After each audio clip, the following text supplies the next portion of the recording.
আসসালামু আলাইকুম রহমতুল্লাহি বরকাতু।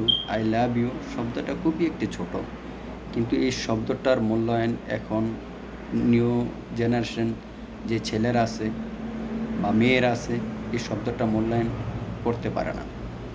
এক সময় এই শব্দটাকে অনেক শ্রদ্ধা করতো, ভালোবাসতো, এখন পারে না। কারণ কি জানেন? এখন ছেলেদের টার্গেট থাকে এই শব্দটা বলার পরে মেয়েকে পটিয়ে নিয়ে এনে হয়তোবা নির্যাতনের টার্গেট থাকে, নয়তো ওনাকে হেনস্থা করার টার্গেট থাকে। তার পরবর্তীতে যখন মেয়েরা এই নির্যাতিত হওয়ার পরে কিন্তু সে বুঝতে পারে, তখন এই ভালোবাসার মূল্যটা তার থেকে চলে যায়।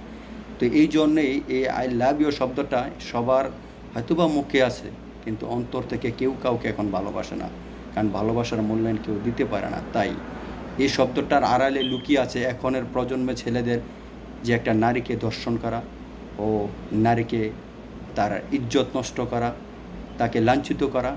এই শব্দটার ভিতরে এখন লুকিয়ে আছে। এই শব্দটার মূল্যায়ন এখনের প্রজন্মের ছেলেরা দিতে পারে না। তাই আমি বলবো, সবাই নেয়, কিছু সংখ্যক লোকের কারণে আজকে এই শব্দটা বিলুপ্ত হয়ে যাচ্ছে, এই শব্দটার মানে দূরে চলে যাচ্ছে। এই শব্দটা এমন একটা সময় আসবে, এই শব্দটার মাঝে লুকিয়ে থাকবে ঘৃণা। এখনই আসতেছে। এই যে দেখেন, ফেসবুকটা খুললে দেখা যায় ভালোবাসি ভালোবাসি বলে মেয়েদেরকে সম্পর্ক জড়িয়ে নিয়ে তাদেরকে ধ্বংস পর্যায়ে নিয়ে যায়।